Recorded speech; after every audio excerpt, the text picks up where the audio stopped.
na lola na yena nzela moko mesiko na kompena ke ndenge ni yaza ki moyibi et puis akoti na lola o susu wana akoti na lola te. Merci na tanto continuer nde to koya kopesa ba explication oyo mais aussi est-ce que on dit mete ba dente ba Josué ba komona lola bon ba Josué peut-être akoko komona lola ako komona lola mais est-ce que Josué aboma makila atangisa nzambe mutu apermetaki asa biloko wana nzambe permetaki mais talaka le dit commandement za koloba te koboma te ya koboma te mais sikoyo nzambe mutu apesaki permission wana po asala likambo wana bon nzambe mpe alobai kosala likobo te okomona nini te lola te est ce que mokonzi Dawidi oyokaki ete asala likobo yango mpe nza likambo yango strict moko ezokoleka wana mpo soki tozali mpe roi David susu abomaki ya trop mais ye wana soki mpe lola yango mpe soki akota atono merci ntango tokokontinue mateya oyo nde tokokoba koyeba baka ebele na koma mutu akoki koya na pembeni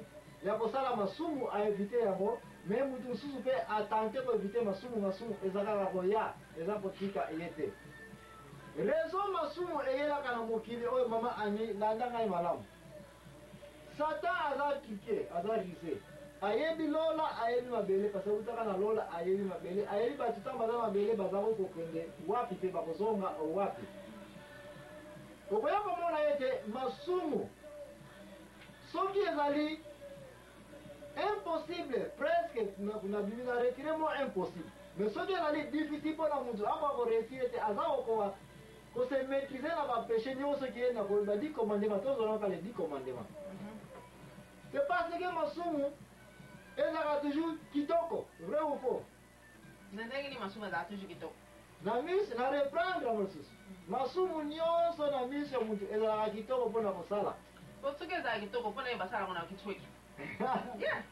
nazo répondre yo toke na lisumu nyonso olingi pesaka lisumu nyonso olingi oyo eza mimirele entre mutu na mutu parce que tolongolaki oyo ya dimanche nzambe na mutu kozala banzambe mosusu nzambe na mutu me toza oyo etikali koyiba te kosala bikobo te kosala boye te pesanga lisumu nyonso olingi bato babomaka mingi babomaka na mayele okuti nzoto ya mutu wana esi ekufa donc boyebi ata mutu aboye moya akoboma na mayele wana parce olobaki basalaka toujours na kinsweki wana tolobe wana deuxième position mais premièrement mpona olobi ete lisumu nyonso mutu asepelaka na yango sikoyo mutu abomi awa raison nini abomeli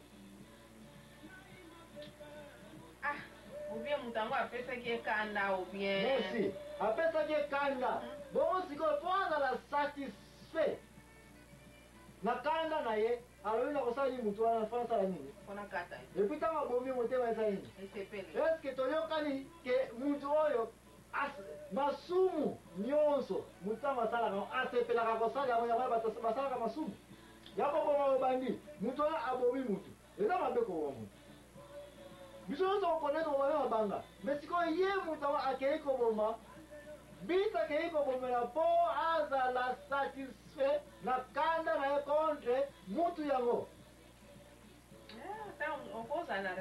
tozwa bikobo yo liboyanga na kosala wana kinsweki soki mutu ayebi ete bikobo efosala wana kinsweki akenda kinsweki yango sikoyo mpo kuma kinsweki tokolobelamo me sikoyo tolobanaki asali bikobo yango yo si omona mutu azosala bikobo d'une façon volontaire ye moko akati yango bongo baforce ye mpe asepeli te surtout bikobo c'est parmi biloko elakisaka bolingo entre bato mibale mpo nalakisa oke nalingaka yo ifo napesa yo nzoto na ngai fo tose change pa nzoto plaisir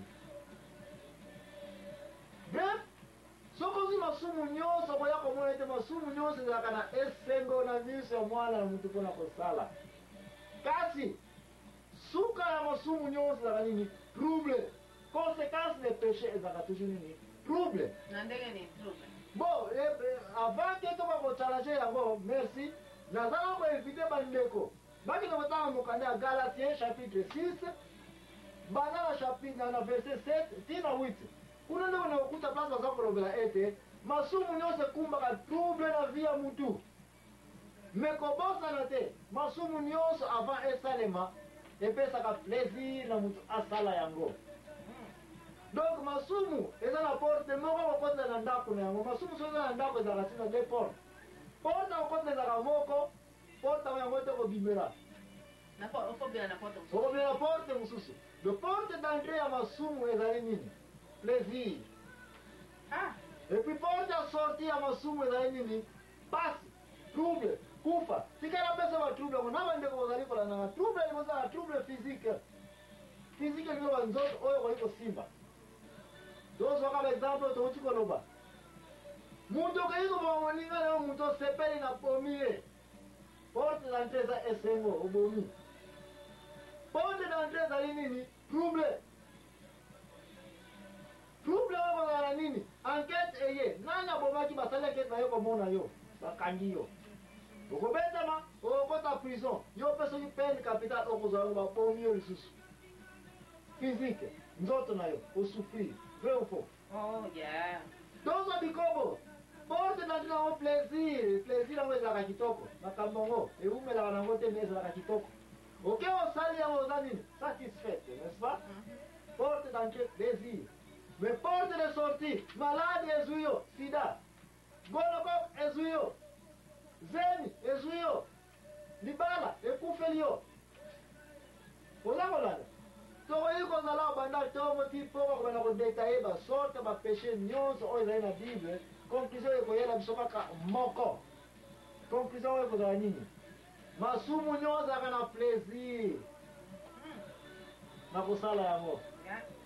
nde yango okoya komona ete wana plaisir physique tolobeli. Émotionnel mpe okoki komona ete mutu ntango asali lisumu na karta na kimi akoki koyoka soni na likambo asalaki. Émotion na yo okomi karta na vanda tete nake na nga me nde ozwilaka awa ovandaka otomona ndako awa osede yango okimi na makambo nini osala eyele nini soni. Trouble mosu ezali mental. Bato bazali akota na se ya pauvreté likolo ya kosala nini na sumu. Héritage juste tolobelaka yango. Mutu aza kobanga bandoki famille na biso bandoki biloko ya papa na yango oyo bamakaza tikaki yango oyo babilanga tikaki yango oyo likolo ya mental na yo mentalité na yo masumu ozala moto ya masumu okomi kobanga na bandoki oyo bazalaka na bango te na se ya masumu parce que masumu ani ya blasphème oza kokanza te mutu akoki kokoma lokola mpuku nini tusa tosi tolobaka makambo oyo bandoki oyo bato babangaka bandoki suka pauvreté kobeta yo. Kuna ni osobanga suko kiko osha biloko ya papa na yo bandoki wana bakolia yo. Donc osobanga konosha biloko ya papa na yabi famille na biso famille ya papa na biso bango nyonso baza bandoki soki nake kosimba biloko wana ngapi bakolia ngai. Nzo sikoyo babiloko wana evandi wana bato mosusu bazodondoka nango yo ovandi wana banzala na makambo nyonso bina yo kaka misérable mwa yo kutu eza te. Mentalité na yo. Masumu ekumbaka mutu na nzela ya déranger mental na yo mentalité na yo ekomi ya kobeba. Mususu mpe ekoderange spirituel na yo vie spirituel na yo. Okomi mutu moko masumu eza na yo epuis nzambe alobi na levi commandement te kosala idolatrie te. Yo oza expert na idolatrie ye sala ba idolatrie nini oyebi bato bazalaki apute na maladi bavine eza komarche te kiye yango tolobeli na malédiction basalaka nini? Bagenda koluka bato mayele soki banganga banani wana bake basali bimpanganza nyonso wana banaitola te ekote na kati bakopesa ye banini ozwa chaînette oyo lata singa oyo tia na loketo oyo ekoprotege yo bamilimo nyonso wana eza kolanda yo koya lisusu te baoyo nyonso bazomeka yo tokangi nzoto na yo bakopino. Masumu ekumbi mutu na niveau spirituel edérange vie spirituelle na yo. Bamasumu oyo tozali koloba péché na vie ya mutu. Mokanda Galate 6:7 tina 8 elobi ete masumu ekumbaka trouble nyonso couleur nyonso na vie ya mutu. Kasi touti kolobela ote masumu na ntango esalemaka bato bazalaka na plaisir basepelaka kosala yango. Mais porte d'entrée ya masumu eza plaisir, porte de sortie ya masumu ezali trouble pasi okoso na vie ya mutu. Mais sikoyo soki eza bongo donc mpona nini sikoyo bato bazokontinue kosalaka masumu yango kati? Bato bazali kokontinue kosala masumu yango mama ani sideke eza prématuré mpona répondre simplement parce que nguya ya kokima masumu na mabele oyo nani azali na yango? Jésus Christ aye awete nani walunungu na Jérusalem na mwina qui est saint? Personne n'est saint. Mais question ezali mpona nini nzambe siko ateni beko ete tosala nini? Tosala masumu te. Pe aklasele biso yango. Oyo kosala te, oyo kosala te, oyo kosala te. Me batu tozali kaka koya na masumu. Mpona nini? Question wana ntango ozonga. Nde mama alina kotante korepondre wana mozinde. Mpona nini bato toza incapable tozoka kokima masumu te?